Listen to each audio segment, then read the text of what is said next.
Entonces el día de hoy vamos a estar estudiando capítulo 3 del libro de Hechos, que sería la lección en sus notas, la lección 10 en realidad.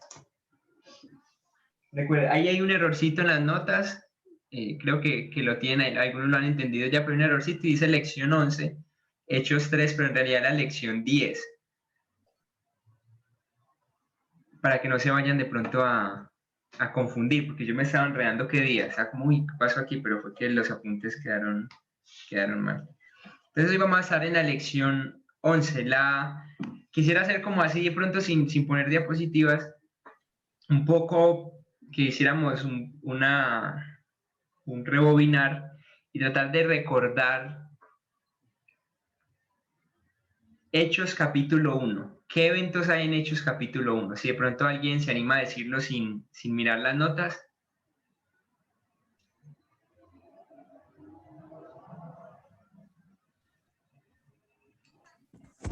Repite la pregunta, porfis. ¿Qué eventos ocurrieron en Hechos capítulo 1? ¿Qué dos cosas fueron importantes? Podríamos decir dos, aunque pues hay muchas cosas importantes, ¿cierto?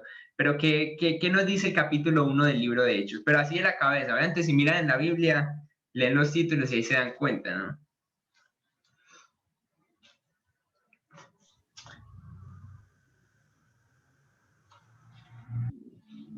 La obra del Espíritu Santo. Bueno, la promesa ¿Cómo, Johnny? la promesa del Espíritu Santo. Ok. Bueno, la obra del Espíritu Santo, mejor dicho. Ya, ¿y qué más? ¿Qué hubo algo? Hay un evento trascendental, realmente, capítulo 1. La ascensión del Señor.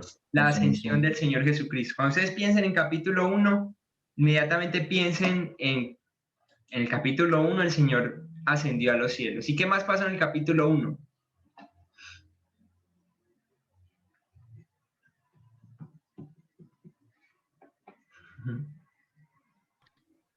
la elección del que iba a reemplazar a Judas. Ok, se iba a escoger a la persona que iba a reemplazar a Judas. Capítulo 2. Ahí sí pasa algo con una palabra que mencionó Johnny ahorita. Sí, la venida del Espíritu Santo. Ok, el Pentecostés, la venida del Espíritu Santo, que eso fue lo que vimos la clase pasada, pero también después de ese gran milagro y ese gran acontecimiento, pasó algo. ¿Qué recuerdan? ¿El primer qué? El primer discurso de Pedro. Ok, primer discurso de Pedro, eso lo vimos en la clase pasada.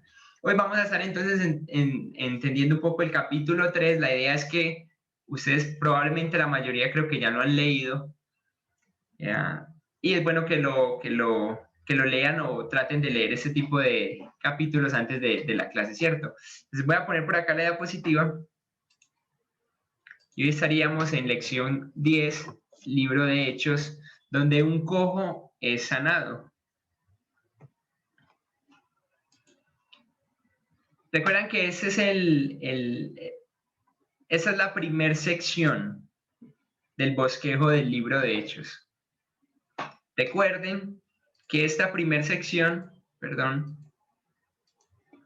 que comprende capítulo 1 al capítulo 6, 7, estamos ubicados en un lugar. ¿Quién se anima a decir en qué lugar estamos? Todavía seguimos en Jerusalén, ¿no? Ajá, estamos en Jerusalén. Voy a poner aquí con letra un poquito. Jerusalén.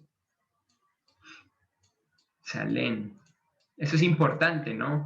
Porque recuerden que hicimos un bosquejo de Hechos y nos dimos cuenta que comenzábamos en Jerusalén y terminábamos en Roma. Entonces el libro de Hechos es un libro de transiciones, de cambios, de avance del Evangelio hasta llegar al día de nosotros hoy, ¿cierto?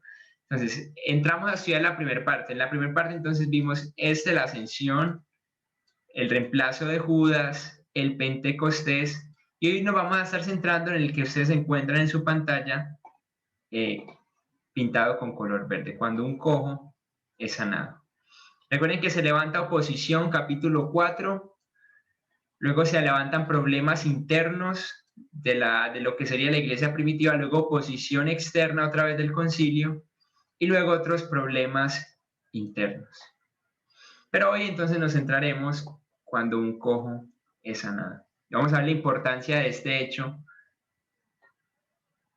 en lo que hemos estudiado. Entonces, me gustaría de pronto antes de avanzar que leyéramos desde el versículo 1 del capítulo 3, que alguien me colaborara leyendo desde el versículo 1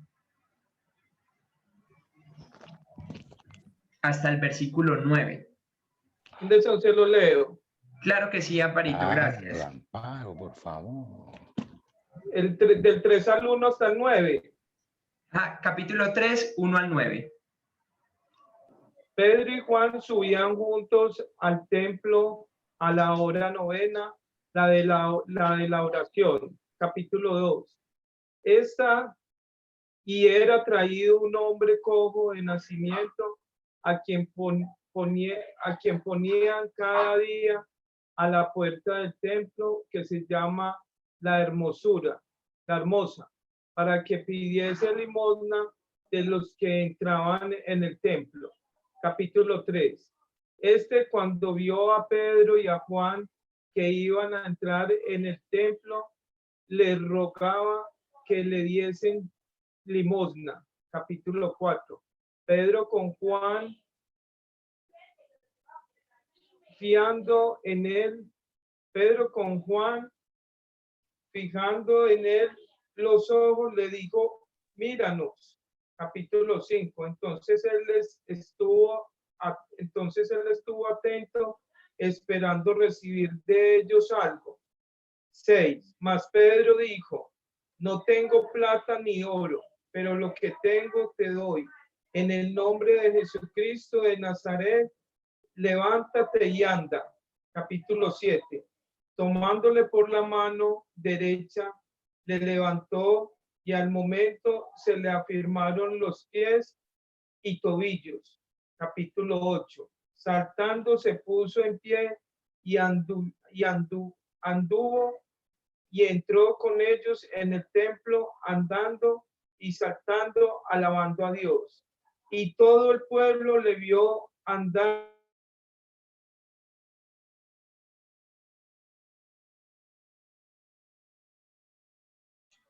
Ok, y todo el pueblo le vio andar y alabar a Dios, ¿cierto? Voy a leer el versículo 10. Y si le reconocían, gracias Amparito, dice, y le reconocían que era el que se sentaba a pedir limosna a la puerta del templo, la Hermosa, y se llenaron de asombro y espanto por lo que había sucedido. Un cojo es sanado, ¿no? Y esto trae un revuelo impresionante allí. Del versículo 1 al 10 encontramos eso, pero del versículo 11 al 26 encontramos un sermón. No sé si recuerdan lo que les mencioné un poco la clase pasada. Les mencioné que normalmente cuando había un gran acontecimiento, un milagro, como lo fue, digamos, en el Pentecostés, después de eso siempre venía un sermón. En este caso vuelve a acontecer lo mismo. Pasa este gran acontecimiento de este hombre que es sanado, un hombre conocido por todos los judíos que iban al templo, y después de eso se da un segundo sermón. Por Pedro, ¿no? Ahora, ¿cuál sería el contexto de esto? Bueno, capítulo 2, versículo 43, ¿lo recuerdan? Recuerdan que si ustedes van en sus Biblias, terminamos el capítulo 2, desde el versículo 43 dice, y sobrevino temor a toda persona, y muchas maravillas y señales eran hechas por los apóstoles. Y este es por decirlo así, el contexto.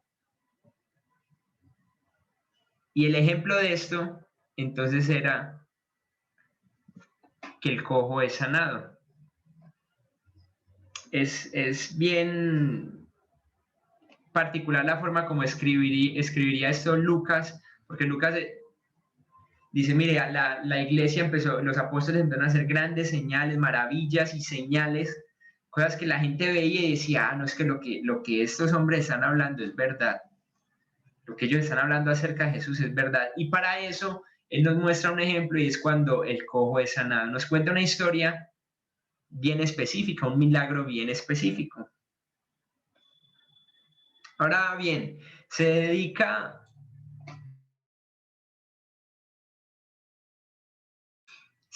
más espacio a este milagro que cualquier otro en el libro de Hechos. Se hace se da de gran importancia el hecho que este hombre fuera sanado. Un punto interesante, ¿no? Porque si hemos tenido presente todas las lecciones que hemos visto, nos hemos dado cuenta que el libro de Hechos es la continuación del Evangelio de Lucas y es la continuación de los eventos de lo que hizo el Señor Jesucristo. Ahora los apóstoles y la iglesia seguiría cumpliendo la tarea de lo que comenzó un día el Señor Jesucristo. Entonces se dedica más espacio a este milagro más que cualquier otro en el libro de Hechos.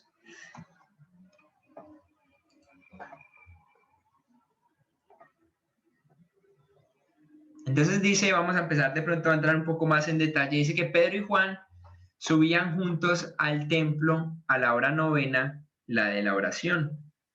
Ahora acá hay un dato interesante y es que dice que subían al templo. Y saldría una pregunta, ¿no había nacido ya la iglesia primitiva? ¿Por qué un templo?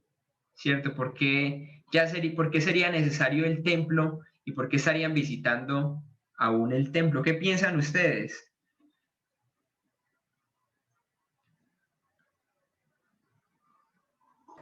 Porque de igual manera ellos seguían como arraigados a sus costumbres de los judíos.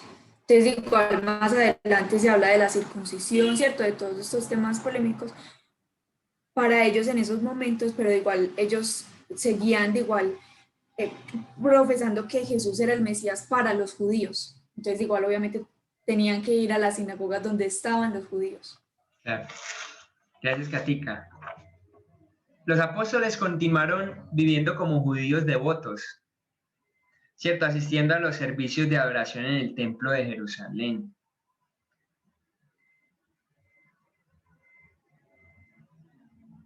En realidad, la separación del judaísmo tomó tiempo. Es decir, no fue algo, nosotros hoy en día como que, ir a adorar a un templo, los judíos sabiendo que ya Jesús pues dijo que el templo no, en cierto modo no importaba, que la verdadera adoración sería ahora en espíritu y en verdad, cuando ya el velo del templo había sido roto en dos, ¿no? Pero para ellos era algo totalmente nuevo, totalmente diferente. Entonces esa separación de como tal el judaísmo iba a tomar un tiempo. Ahora, el versículo continúa y dice que un hombre cojo de nacimiento. Un hombre cojo de nacimiento. Es muy interesante que el hecho que sea de nacimiento enfoca que era algo que él nunca había hecho. Es decir, este hombre nunca en su vida, este hombre cojo, nunca había caminado. Él desde pequeño observaba a otra gente caminar, pero él no podía caminar. Muy probablemente sus pies eran sin músculos debido a la condición que tenía de no poder caminar, ¿cierto? Dependía de otras personas que lo tenían que llevar hasta la puerta del templo para que él ahí se las defendiera pidiendo dinero y luego imagino que lo recogían y lo volvían a llevar al lugar donde él dormía. Adelante, Johncito. Bro, tengo una pregunta. qué pena molestar, es que me causó la duda en algo. Ujú. Entonces, cuando dice, me voy a volver, qué pena, dice, perseveraban unánimes cada día en el templo, en el 2:46. ¿Ya? Entonces, ¿ahí de qué está hablando? ¿En los templos igualmente o estaban en las casas? Ay, que me quedó esa dudita. Lo que pasa es que en ese momento muy probablemente lo hacían en ambos, porque dice que ellos empezaron a congregar y eso es lo que muestra el libro de Hechos entre sus casas, pero la parte del templo, refiriéndose al templo judío como tal, fue algo que luego fue algo que se fue desprendiendo de ahí de la adoración en el templo judío y la forma en que los judíos estarían haciendo la adoración, ¿no? Ok. Listo, bro, gracias. Dale, bro. Miren lo interesante que continúa entonces, se da que es un cojo de nacimiento. Yo quiero que ustedes por un momento se pongan en los, digamos, en los zapatos de este hombre cojo que nunca había caminado. Y esto le hacía ser impotente o incapaz de muchas cosas. Quizás de tener familia o de tener...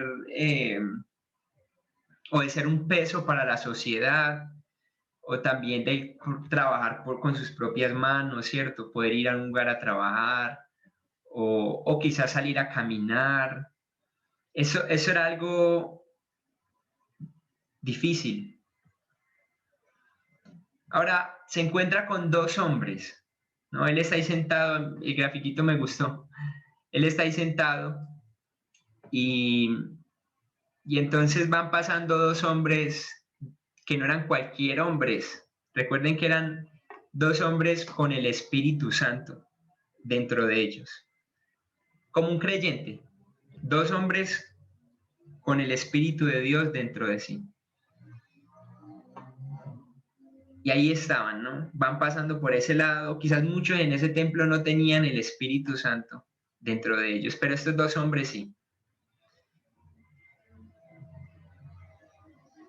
Dice que él les pide dinero o esperando recibir dinero de ellos, pero Pedro dice que le responde, no tengo plata. Miren qué interesante. Pedro no tenía plata en ese momento, ni oro. Luego le dice, pero lo que tengo, eso sí te doy. ¿Cierto? En el nombre de Jesucristo de Nazaret, levántate y anda. Es un milagro y esto es muy importante. Es que esto iba a ser un milagro hecho en el nombre de Jesús. Eso es clave a la hora de entender el desarrollo de la iglesia y hasta el día de hoy. Es que lo que nosotros somos, lo somos en el nombre de Jesús. Yo hoy enseño delante de ustedes en el nombre de Jesús. Usted vive por gracia, es por el nombre de Jesús. Su vida depende plenamente de ese nombre, glorioso nombre, Jesús. Pedro en ese momento agarra y le dice, levántate y anda, pero lo hace en el nombre de Jesús de Nazaret. Miren, esto es muy importante, porque recuerden, Jesús recién se había ido, no había pasado mucho tiempo en que él se había ido, entonces la iglesia sigue obrando, pero sigue expandiéndose. Ahora, la señal es súper importante, pero es súper importante que fuese hecha en el nombre de Jesús, porque no iba a ser como una señal, mira, mira, tal persona, Dios le hizo un milagrito. No, era el nombre de Jesús el que estaba orando en esto para que el evangelio se expandiera. Oh, Sí. no, y muy interesante, pues para nosotros es muy común o es más normalizado en nuestra época decir, lo que hago lo hago en el nombre de Jesús, pues. Pero en ese entonces, pues si bien la fama de Jesús se había extendido, pues no dejaba de ser una persona recién mencionada en la sociedad. No era como tan común como lo vemos hoy en día. Estaban diciendo, Jesús tiene el poder que dijo tener. Ajá. Eso es muy interesante. Gracias, bro, por ese comentario. Meli. Sí, y eso me llevaba también a pensar que en uno de los evangelios, bueno, en los evangelios mencionan como milagros que son hechos por otras personas falsamente. Entonces, eh, como también hacer esa distinción de que, bueno, es el nombre de Jesús y hacer esa diferencia ahí me parece muy interesante. En el nombre de Jesús. Gracias, Meli. Pedro puede hacer el tipo de cosas que Jesús hizo al hacerlo en el nombre de Jesús. Y eso es importante. Así la continuidad entre el ministerio de Jesús y el testimonio de la iglesia se expresa. Recuerden que la iglesia continúa, empalma lo que Jesús venía haciendo. Lo que los judíos esperaban era que Jesús ya restaurara el reino. Y por eso yo le pregunto, bueno, entonces ya cuándo lo va a restaurar, y la idea de Jesús era completamente diferente. Dice, no, si a ustedes no les compete saberlo, pero tengan presente esto, ustedes van a recibir poder y van a ser testigos, y entonces poder de Dios para hacer grandes prodigios y milagros como el que acabamos de ver del cojo, y los que seguirían de en adelante y los que siguen hasta el día de hoy, el gran poder del Espíritu Santo obrando el día de hoy. Sería un empalme completo entre la obra de Jesús y la iglesia.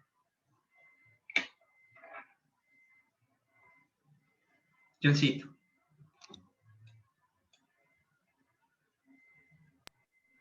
No, qué pena molestar, sino que me llamó la atención acerca del nombre del Señor Jesucristo, obviamente, que es sobre todo nombre, pero me parece súper interesante lo de Pedro también en el capítulo anterior, ¿no? El versículo 38, el capítulo 2, porque llega y les dice, Pedro les dijo, arrepentidos y bautícese a cada uno de vosotros en el nombre de Jesucristo para perdón de pecados. Súper interesante, ¿no? Uy, o sea, como un buen hombre de Dios empieza, un buen hombre de Dios termina, y vemos Pedro cómo avanzó en su camino con el Señor a pesar de todo lo que pudo haber pasado. Claro, claro. Miren que cuando nosotros al día de hoy mencionamos en el nombre de Jesús, no es un cliché. Decir, hasta la oración, en el nombre de Jesús, amén. Señor, bendito el alimento en el nombre de Jesús, amén. Señor, no. Eso es algo serio. Cuando usted está orando por algo y lo declara y lo sella con la palabra en el nombre de Jesús, está teniendo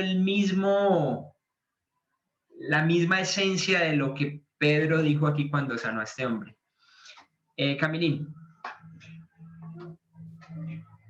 Y para ampliar un poquito más ese tema en el nombre de Jesús, yo creo del impacto que hubo en ese momento, porque estamos hablando del templo de los judíos, donde en ningún momento reconocieron a Jesús como el Mesías, y ellos dar ese testimonio, estamos sanando no en nuestro nombre, no en nombre del judaísmo, no en nombre de la iglesia o del templo, sino en el nombre de Jesús. O sea, lo que ustedes rechazaron, eso.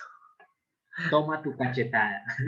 Es que, y ahorita él se los va adelantando un poquito, ahorita en el sermón, cuando él empieza a hablar, él se los va a restregar y les va a decir, de una forma u otra, les va a decir, es que ese fue el que ustedes rechazaron. Ya lo vamos a ver. Gracias, Camilo. Vamos a avanzar un poco. Entonces se le dice, levántate y ande. No sé si han pensado en que aquí se realiza un doble milagro. Normalmente se levantó, un milagro, pero en realidad es un doble milagro. yo veo que interesante. Miren que en una le dice, levántate. Entonces este hombre se le afirman sus pies y es sano y ahora puede levantarse. Pero si bien recuerdan, él nunca había caminado. Él no sabía caminar. Entonces el doble milagro consiste en que él anda. Está bien, se alivia y es sano de su enfermedad, de lo que tenía, de lo que sufría en el momento, pero también empieza y puede caminar sabiendo que nunca antes lo había hecho. Entonces se da lo que sería un doble milagro, porque de pronto él hubiera podido pararse y tratar de aguantar equilibrio, pero como un bebé, ¿cierto? Simplemente que tiene los pies bien, pero no puede aún andar, hubiera podido pasar eso, ¿no? Como empezar a tantear y a caerse y a pararse. Bueno, dice que se paró y caminó, inclusive dice que entró, se puso en pie y anduvo y entró con ellos al templo andando y saltando, comprobando que el milagro realmente no es como los milagros de muchas personas hoy en día que no son hechos como completamente. En este caso, ese hombre se levantó y saltó. Van conmigo, estamos en la página 2. Página 2, sí.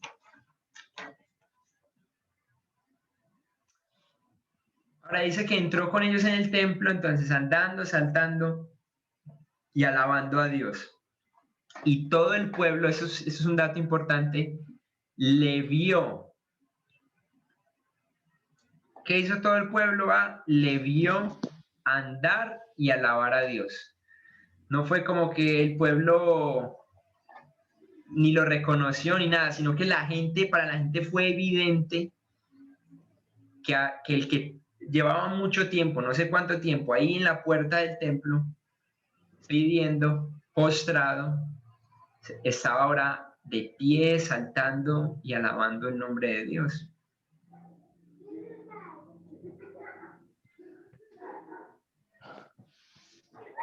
Fabiancito. Espérate, desmutea el micrófono. Yo lo que veo hoy, hermanos, es que no hubo ninguna diferencia, mejor dicho, como que una continuidad armoniosa entre lo que hizo Jesucristo y lo que retomaron los apóstoles. O sea, la gente sigue a la expectativa, siguiendo a los apóstoles, como si estuviera Cristo ahí. Ellos siguen haciendo los milagros y siguen dando testimonio. Ya Pedro no es el torpe que dice cosas emocionalmente, sino que ya asume como esa responsabilidad de ser ese líder que con prudencia y con mucha valentía. Eso es lo que veo yo ahí. Y es interesante que no solo Pedro, porque ahí comienza toda la iglesia a hacer lo mismo y empieza esa continuación de lo que Jesús comenzó perfectamente, la iglesia continúa haciéndolo.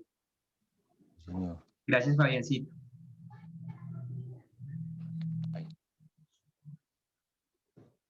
Todo el pueblo entonces le vio andar. Ahora, ¿por qué no relata Lucas esta historia del hombre sanado? ¿Por qué creen ustedes?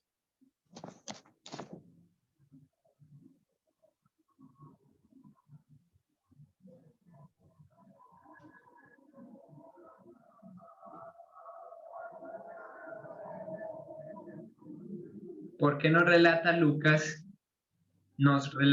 Lucas esta historia del hombre sanado? ¿Qué comentario podrían dar ustedes? No tiene que ser, no tengan miedo a equivocarse.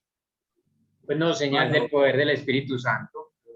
Ok, señal del poder del Espíritu Santo, que quizás que esto se trataba de un tema completamente diferente, que no era algo común y cotidiano, sino que era realmente algo extraordinario, ¿cierto? ¿Qué más? También por lo que hablábamos ahorita de darle una continuidad al libro de Lucas. ¿Ya? De Lucas, y de cierta manera que, o sea, que Jesús no era como ningún otro líder religioso que por así decirlo solo tenía el poder él, sino que dio la capacidad, que sabemos que es el Espíritu Santo, a sus discípulos, y la historia no quedó ahí, sino que continuó. Dio precisamente lo que ahorita decía Camilo del Espíritu Santo para que pudieran hacer esas señales que eran muy, muy importantes para el pueblo judío. Claro. Gracias, Katica. Adelante, Juancito, y luego Víctor. porque vamos a ir viendo que a través de Hechos, el don como tal de sanidad está ratificando a los apóstoles y tenía que ser algo notorio, pues era la continuación de lo que el Señor Jesús había hecho. De hecho, vemos en los evangelios que el que sanaba era el Señor Jesús, no los apóstoles como tal. Claro, y ahí entra el énfasis de que era hecho en el nombre de Jesús, no era algo de los discípulos, ¿no? De los apóstoles como tal. Gracias, No era Juanito. algo propio. Ajá. Víctor. Hermano, es como la continuidad del ministerio del Señor Jesucristo, porque estaban, el discurso de Pedro era precisamente anunciando la resurrección del Señor Jesucristo, que a pesar de que había muerto en esa cruz, había resucitado entre los muertos y aún estando, aún habiendo sido crucificado, ya había resucitado y seguía la continuidad de su ministerio en ellos por el Espíritu Santo. Total, que sí. Muchas gracias por los aportes. Y la respuesta tiene que ver mucho con lo que han hablado. Es que temprano en el libro de Hechos, no sé si recuerdan, Lucas en el versículo 1, dice que, del capítulo 1, dice que las cosas que Jesús comenzó a hacer y a enseñar.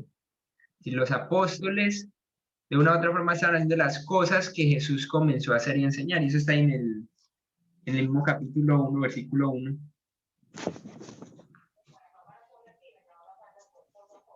Dice que él habló de las cosas que Jesús comenzó a hacer y a enseñar.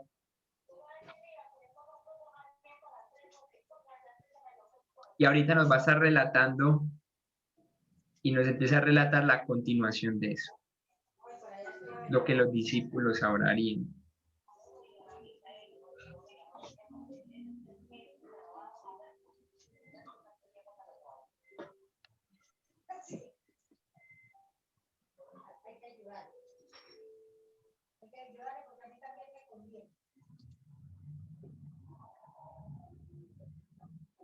Ahora bien, saltemos a la segunda parte, el sermón de Pedro. Hechos capítulo 3, del versículo 11 al 26. Dice que todo el pueblo, ya empieza el versículo 11, todo el pueblo atónito. A mí esta palabra todo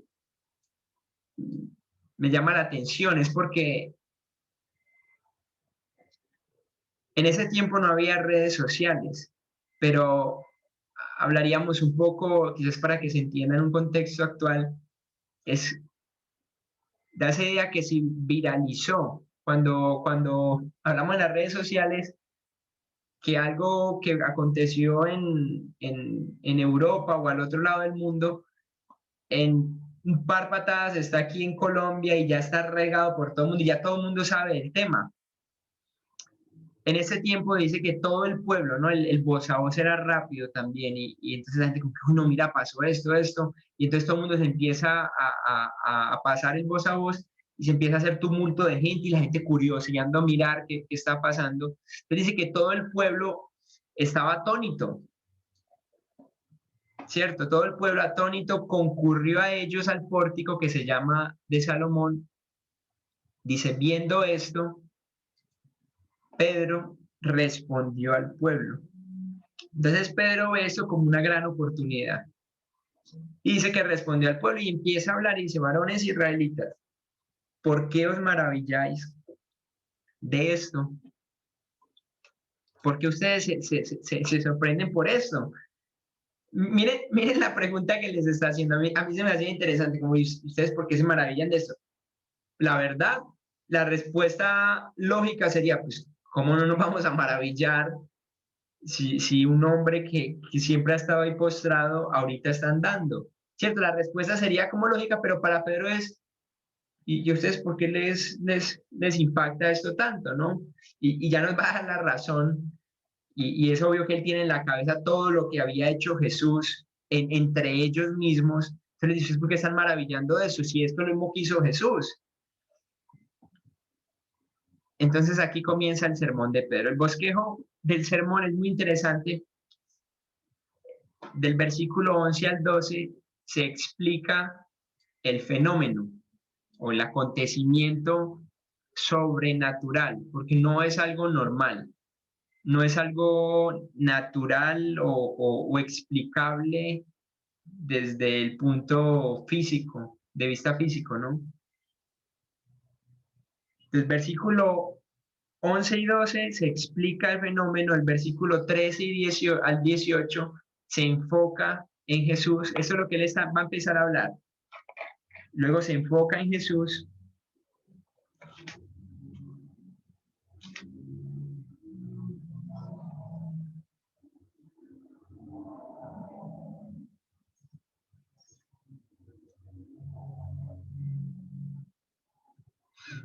Y en versículo 19 al 26, Pedro hace un llamamiento al arrepentimiento. Se hace un llamado al arrepentimiento. No sé si recuerdan, y les hago esta pregunta, otro sermón con bosquejo parecido. ¿Sí lo recuerdan?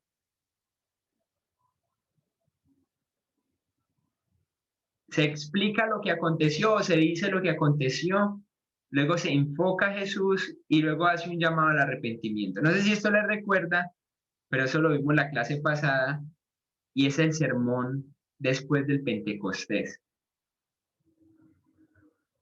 Pasa exactamente lo mismo, se explica el fenómeno, se enfoca en Jesús y se hace un llamamiento al arrepentimiento. Un llamado al arrepentimiento.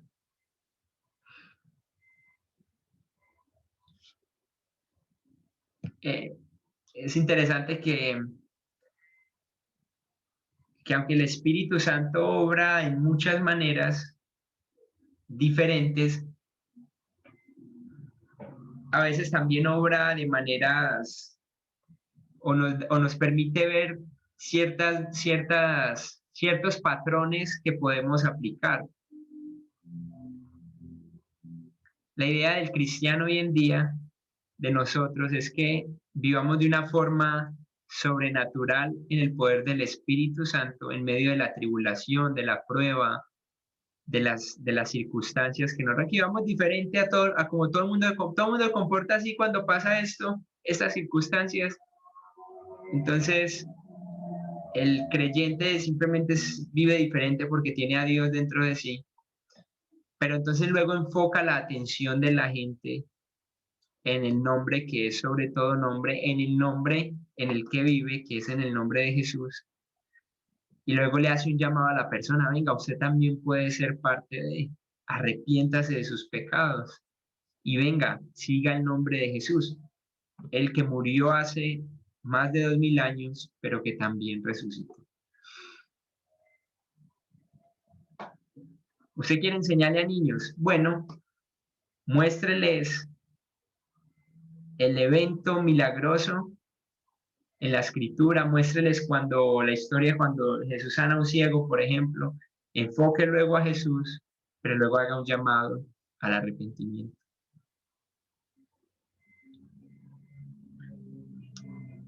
Ahora, ¿cuál sería entonces el contenido de este sermón?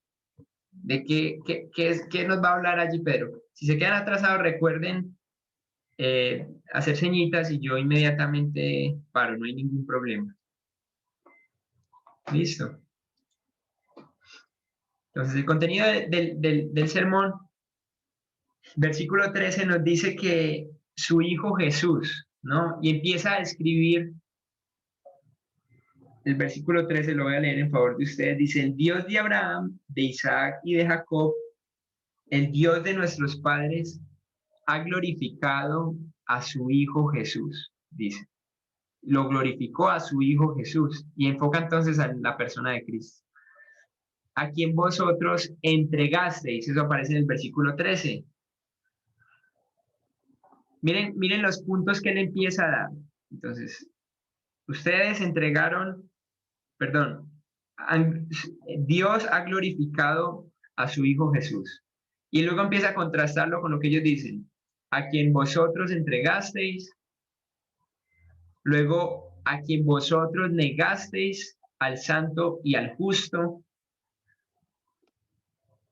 Entonces lo entregasteis y lo negasteis. Y luego les dice, vosotros lo negasteis. Y luego les dice, y matasteis al autor de la vida.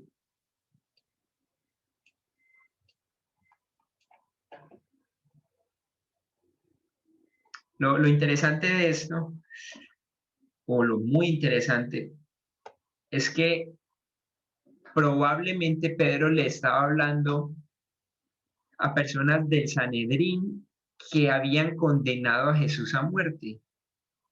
Porque es que no había pasado mucho tiempo, todo este asunto estaba muy fresco, y entonces Pedro está ahí frente a ellos y les está les está acusando de entregar al Mesías, de entregar y de negar y de matar al que había levantado a ese cojo. Y eso era evidencia completa en el momento. Era una evidencia. Nadie podía negar que el cojo estaba en pie en el nombre de Jesús. Eso no lo podía negar nadie. Nadie puede decir, no, es que él no, él ya caminaba, él ya caminó. Nadie podía decir absolutamente nada. Entonces Pedro le está respondiendo diciendo, mire, ustedes lo entregaron, ustedes lo negaron y ustedes lo mataron al autor de la vida. Yo no sé cuál sería, obviamente a uno siempre que lo acusan, uno le pica todo, uno como que no sabe ni qué hacer, no sé si usted le han pasado, pero uno como que, ay, pues María, ¿ahora qué? ¿Cierto? Y las palabras eran fuertes en este momento. Pero aquí quiero hacer un paréntesis, quizás no esté en sus notas, pero recuerdan a este hombre llamado Pedro. Este hombre Pedro, un día cuando le preguntaron si conocía a ese hombre que estaba ahí a punto de morir, llamado Jesús, él dice, no, yo no lo conozco. Y llega la segunda vez y le dicen, no, es que usted sí ha estado con, este ha estado con Jesús. Y entonces llega y dice, no. Y inclusive se enoja porque le están diciendo que conoce al Mesías, a Jesús.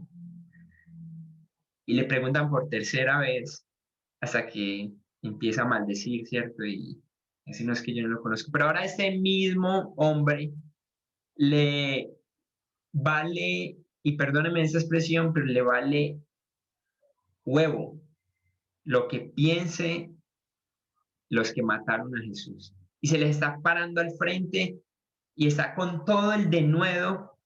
Ahora tiene el Espíritu Santo dentro de sí y se la está cantando de frente a todos ellos.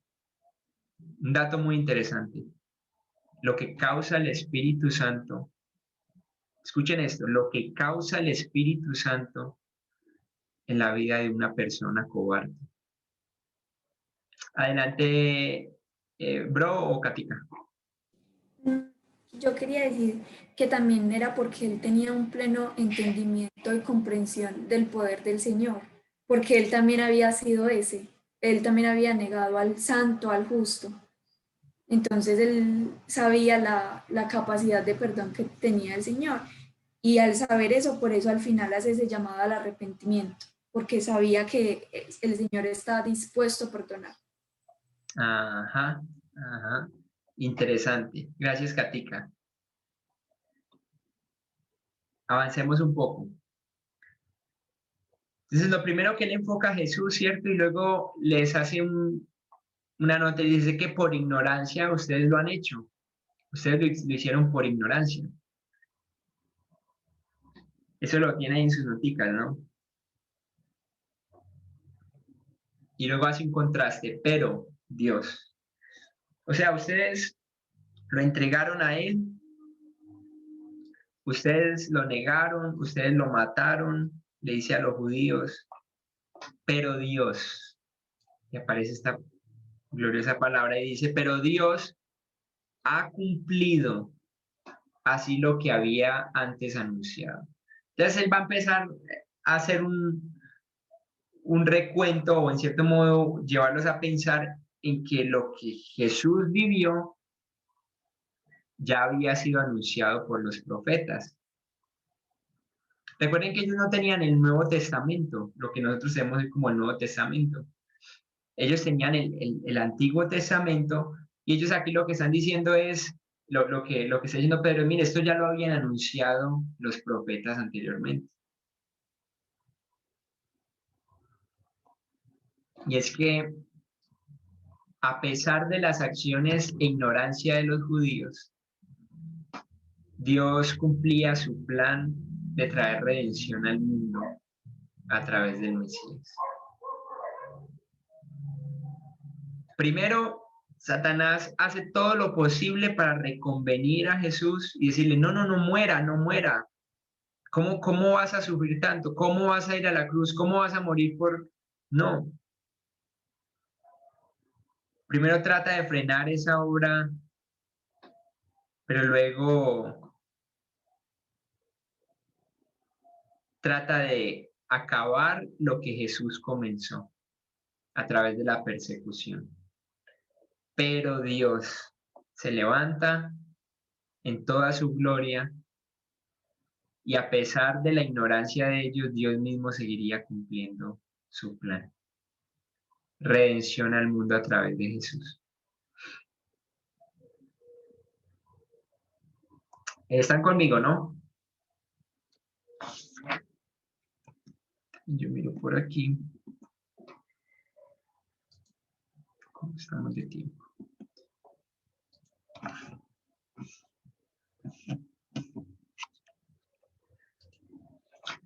Ok, voy a avanzar. Lo destacado del sermón, ¿no? Se ha puesto a mirar los títulos de Jesús. Versículo 13. Estamos ya en la página 3 de los apuntes para ir terminando. Página 3 y lo destacado del sermón, los títulos de Jesús. El primero es hijo o siervo según la Biblia de las Américas.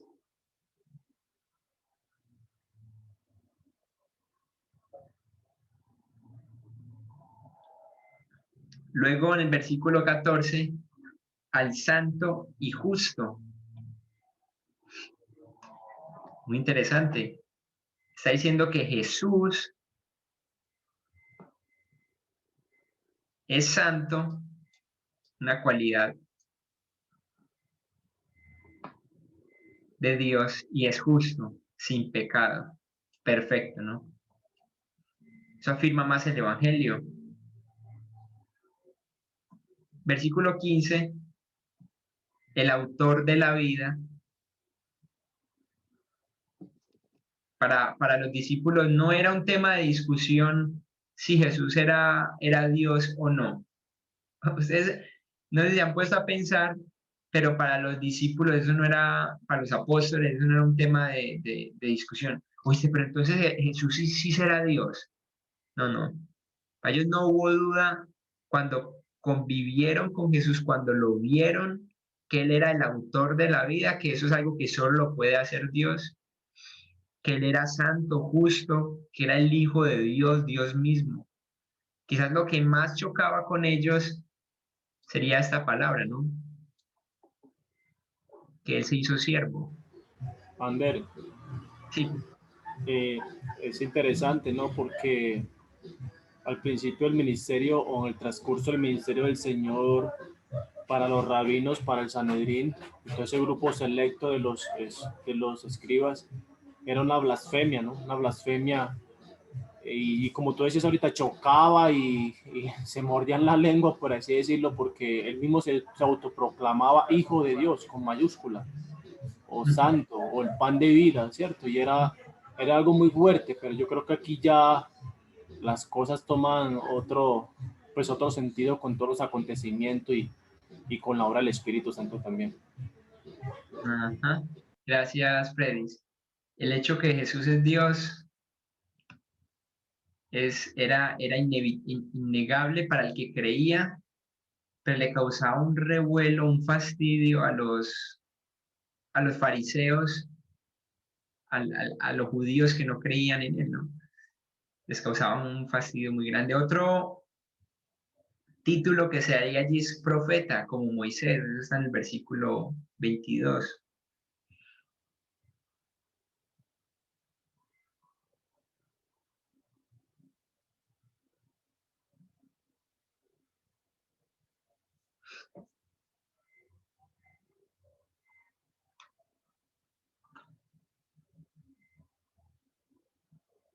Ahora, de todo esto, la palabra siervo, uno la encontraría si de pronto ustedes quieren mirar en Isaías 52:13.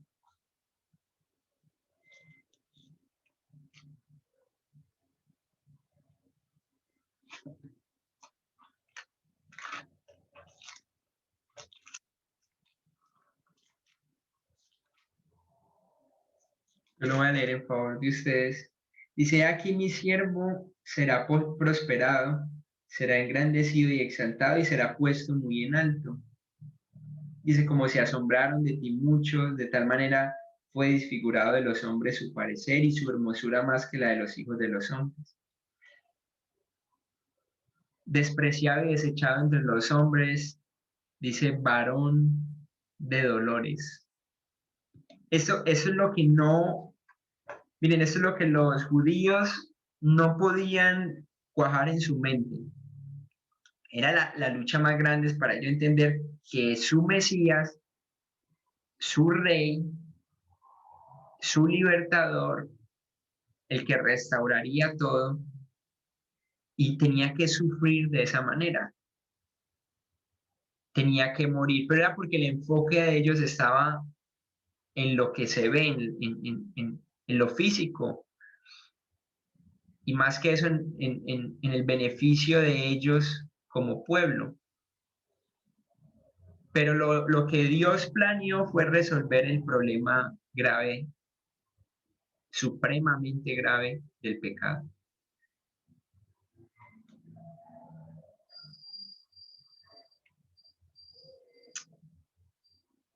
Mas Jehová cargó en él, en Jesús, el pecado de todos. Ese sería entonces el Mesías sufriente. No se esperaba esto. Al día de hoy, ellos muchos se quedaron esperando porque no creyeron en Jesús y la tradición continuó como que no, nunca ha venido el Mesías. Y al día de hoy, hasta el día de hoy se han levantado muchos que dicen ser el Mesías del pueblo de Israel, que no lo lograba, y se levantó hace poquito, se está levantando otro. Y es muy interesante que ellos siguen con la idea que su Mesías va a ser un libertador en ese sentido de venir y acabar en cierto modo, con los que lo subyugan de una u otra forma. Ander, tengo una pregunta. Sí. Jesús, es probable, no sé, según el texto y de pronto tú conoces más de historia, que Jesucristo haya conocido a este cojo, o sea, que haya ido a ese templo específicamente y no lo haya sanado. Pues si uno mira lo que hemos estado estudiando, los tiempos de lo que hemos estado estudiando, para mí sí. Para mí hasta Jesús pudo haber pasado por el lado de él. Es decir, uno no lo puede confirmar obviamente porque pues no lo dice la escritura, pero para mí sí. Para mí sí pudo haberlo visto. De Jesús se me hace muy interesante que Jesús, hubo mucha gente que no sanó, que pasó por el lado, y yo no sé si recuerdan la historia de este hombre que están esperando todos, creo que en el lago no me acuerdo bien el nombre, pero que el que entraba al lago era sano de su discapacidad, y Jesús pasa por en medio de toda esa gente y va específicamente a un hombre. Entonces, a mí no se me hace, Anita, raro que el Señor haya pasado por el lado de él y no lo haya sanado, simplemente no lo haya sanado. pero ya él sabría lo que iba a pasar en su vida. Sí. Vamos a avanzar para que el tiempo no se nos vaya. Esta parte les dice, ustedes mataron al autor de la vida, eso está ahí en sus notas. A ese que ustedes mataron, el autor de la vida, dice, Dios ha resucitado de los muertos, y hace un enfoque en la resurrección.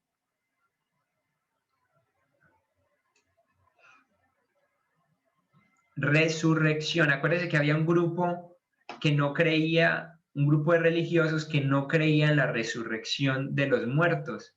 Entonces aquí se está metiendo de frente con todo el mundo Pedro, sin importarle quién, qué dijera, nada. Mire, Jesús resucitó y creemos en la resurrección de los muertos. Así el poder religioso más grande del momento no lo creyera. Uno de los poderes religiosos más grandes del momento. Entonces, la característica más notable del segundo sermón de Pedro, como su primero, es el enfoque netamente centrado en Cristo. Es la centralidad de Cristo. No había otra razón. Ahí el enfoque no iba a ser, mire, para hacer este milagro yo hice tal cosa, o yo me comporté muy bien, o Pedro no diría, es que mire, yo tengo el Espíritu Santo, es que yo estoy lleno del Espíritu Santo, es que yo he sido ungido por Dios, o es que yo no, aquí no importaba Pedro, inclusive él se los deja muy claro ahí en el versículo.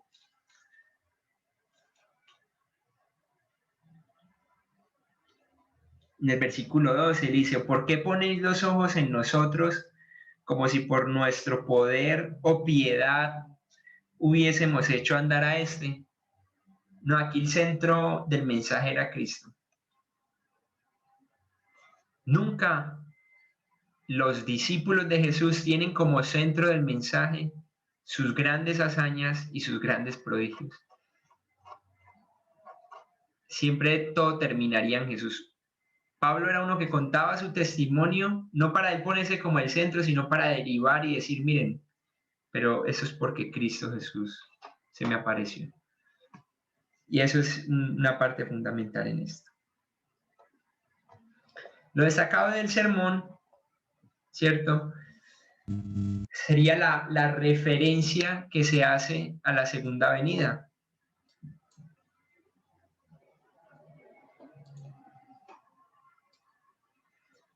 Miren qué interesante. Por tanto, para que sean borrados sus pecados, arrepiéntanse y devuélvanse a Dios, a fin de que vengan tiempos de descanso de parte del Señor, enviándoles el Mesías que ya había sido preparado para ustedes, el cual es Jesús. Es necesario que Él permanezca en el cielo hasta que llegue el tiempo de la restauración de todas las cosas, como Dios lo ha anunciado desde hace siglos por medio de sus santos profetas. Aquí hay muchos puntos interesantes a estudiar, y uno de ellos es que ¿recuerdan la pregunta que se les hace, que ellos hacen al principio a Jesús antes de irse? Ellos le preguntan, Señor, ¿usted ya va a restaurar? Lo leo en palabras literales. Dice, Señor, ¿restaurarás el reino de Israel en este tiempo? Entonces, para Pedro, le queda claro en su cabeza. Miren esto, le queda claro en su cabeza que es necesario que él, refiriéndose a Jesús, permanezca ¿en dónde? En el cielo, hasta que llegue el tiempo. Eso quiere decir que ha de llegar un tiempo específico para que se dé la restauración de todas las cosas. ¿Qué se destaca acá interesante también? Bueno, como Dios lo ha ¿qué? Anunciado desde hace siglos, dice, por medio de sus santos profetas. O sea que lo que Pedro está diciendo acá, está diciendo, mire, yo me baso en que Jesús dijo que nosotros no nos compete saber el tiempo de su venida, la hora de la restauración de todo esto, pero yo sí sé que Él va a estar en el cielo hasta que Él vuelva. Él le tocó escuchar esas palabras hermosas cuando dice ahí en Juan 14, sí es Juan 14, sí.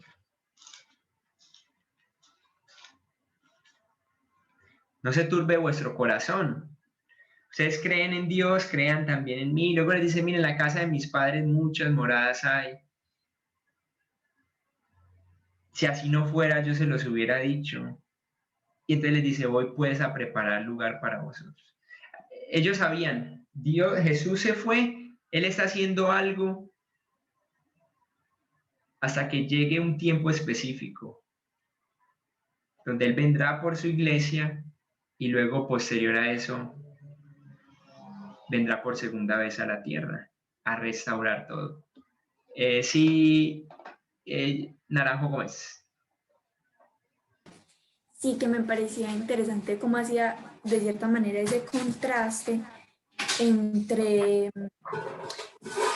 de cierta manera lo que el pueblo estaba equivocado en la perspectiva que tenía de Jesús, pero aún así devuelve esa esperanza, porque de cierta manera ellos estaban basados, o sea, tenían esas expectativas o esas perspectivas también en la palabra, pero estaban teniendo una interpretación equivocada acerca de la primera venida de Jesús. Sin embargo, él les devuelve como eso que también es importante para ellos, porque para ellos como judíos era importante la restauración y el Señor se los había prometido pues desde el Antiguo Testamento, y es interesante cómo hace esa dualidad y les presenta a Dios realmente como Él es, siervo, pero al mismo tiempo que va a volver y ahí sí va a hacer lo que ellos piensen, no, y que el Señor hace, pues tiene sus planes como Él quiere, no al acomodo que tenían ellos en esos momentos. Gracias, Katy. Muchas gracias. Finalizaríamos entonces con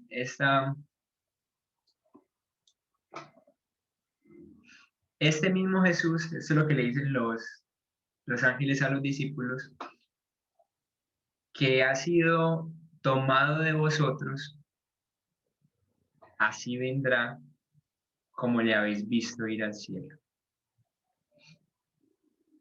Así mismo, lo que nosotros esperamos al día de hoy es ver a Jesús en las nubes, así como se fue.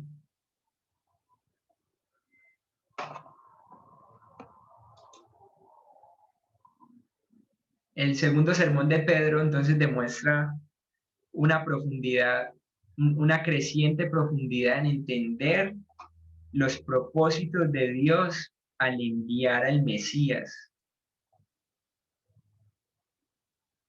Y eso se empieza a enfocar ahora. Claro, entonces, ¿por qué envió Dios el Mesías ya? ¿Qué pasó acá? De ahí en adelante se va a empezar a desprender mucho ya lo que es la doctrina de los apóstoles, cuando ya empiezan luego a salir las cartas que escribe Pedro mismo, Juan, luego lo que sería Pablo, explicando la obra salvífica de Cristo, todo el proceso de la salvación. Explicando esto nuevo, esto que en cierto modo era un misterio para los judíos, que el Mesías muriera y fuera humillado en la cruz, pero que también resucitara. Y sin más, con eso terminamos la lección de hoy. Hechos capítulo 3.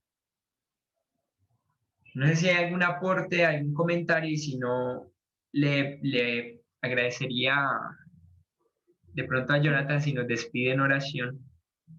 Pero si de pronto hay algún comentario, pues pueden pueden participar.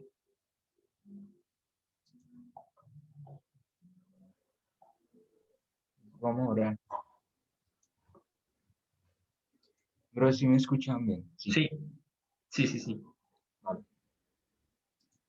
Amado Dios, nuestro Señor Jesucristo, Padre, te damos gracias, Señor, porque hoy nuevamente, Señor, tú nos das la oportunidad de llegar aquí, Señor, reunirnos, Padre, por este medio tecnológico y poder compartir, Dios, nuevamente tu palabra, Señor. Gracias, Padre, porque en ella aprendemos, Señor, demasiadas cosas, Padre. Aprendemos tú todo lo que hiciste, Señor, todas tus grandes obras, Señor, como veíamos ahora en Hechos, Padre. Gracias, Señor, porque a pesar de esa obra, no solamente la escojo y otras más, sino que hiciste muchas, Señor. Y veíamos, Padre, que eso les sorprendía a la gente, Señor, y a sus discípulos, y era de gran ejemplo para ellos también ver a Jesús hacer estas cosas, Señor. Que no solo venía de poderes de otra parte, sino que venía de parte de Dios, Señor. Venía de ti, del Padre, Señor. Y eso es lo que nos sorprende, Dios, porque era en el nombre de Jesús que Él hacía todo eso y sus discípulos también, Señor. Y gracias, Padre, porque podemos comprender lo grande que eres, lo bueno que tú eres también, por la compasión que tú tuviste con estas personas, Señor, al ver a esas personas y sanarlas, Dios, y muchas cosas más. Padre, gracias porque tu palabra, Señor, ha sido inspiración para nosotros, Señor, y tú nos das, Padre, ese anhelo de poder escudriñarla, Señor. Y gracias, Señor, porque los que estamos acá, Señor, los hermanos, estamos practicando eso, Padre, escudriñando tu palabra, Señor. Una oportunidad, Señor, de aprender, Señor, acerca de ellos, Dios. Gracias, Padre, por que has utilizado a Anderson, Señor, para compartir, Padre, de este estudio. Ayúdalo, Señor, a él, dale entendimiento, Señor. Bendice también a todos los que están aquí, Padre, porque si estamos aquí, Señor, es porque queremos aprender más de ti y es lo que necesitamos, Señor, cada día. Muchas gracias por todo, Señor. Encomendamos esta noche, Señor, y el resto de día en tus manos, en el nombre de Cristo Jesús. Amén.